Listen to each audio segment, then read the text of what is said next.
السلام علیکم دوستو، آج جس موضوع پر میں نے بات کرنی ہے وہ ہے کہ اللہ پاک جب ناراض ہوتے ہیں تو کیا ہوتا ہے۔ بہت سوچنے اور ڈرانے والی باتیں، دیکھیے کہیں ہم ان میں سے شامل تو نہیں ہیں۔ محسوس اور نامحسوس ہونے والی سزائیں۔ کسی طالب علم نے اپنے استاد سے کہا کہ ہم کتنے گناہ کرتے ہیں نا، اور اللہ ہمیں سزا نہیں دیتا۔ استاد محترم نے فوراً جواب دیا کہ یہ بھی سزا ہے کہ اللہ ہمیں سزائیں دیتا ہے اور ہمیں محسوس نہیں ہوتا۔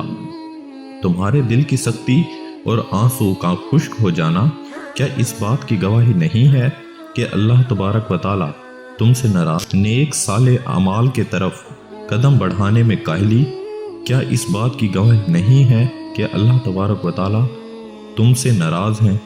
تمہیں قرآن کریم کے تلاوت چھوڑنے جو ہفتے اور مہینے بیت جاتے ہیں، کیا اس بات کی گواہی نہیں ہے کہ اللہ تبارک و تعالیٰ تم سے ناراض ہیں؟ کتنی بار یہ آیت تمہاری نظروں سے گزرنے کے بعد بھی تم انجان بنے رہتے ہو کہ اگر یہ قرآن ہم کسی پہاڑ پر نازل فرماتے تو وہ اللہ کے خوف سے ریزہ ریزہ ہو جاتا۔ کتنی طویل راتیں تمہارے زندگی میں گزرتی رہیں، لیکن قیام کی نوافل سے محروم رہنا کیا اس بات کی گواہی نہیں ہے کہ اللہ تبارک و تعالیٰ تم سے ناراض ہیں؟ کتنے خیر و برکت کے مواقع تمہاری زندگی میں آئے، تمہاری غفلت اور گناہوں کی دلیل میں غرق رہنا کیا اس بات کی گواہی نہیں ہے کہ اللہ تبارک و تعالیٰ تم سے ناراض ہیں؟ زندگی میں تعلیم و تفسیر قرآن سیکھنے کے بہترین مواقع آئے، لیکن اسے نظر انداز کر کے تم دنیاوی لذتوں میں کھوئے رہے، کیا اس بات کی گواہی نہیں ہے کہ اللہ تبارک و تعالیٰ تم سے ناراض ہیں؟ کیا اس سے بھی بڑی کوئی سزا ہو سکتی ہے کہ نیک عمل تمہیں بوجھ جیسا کیوں محسوس ہوتا ہے؟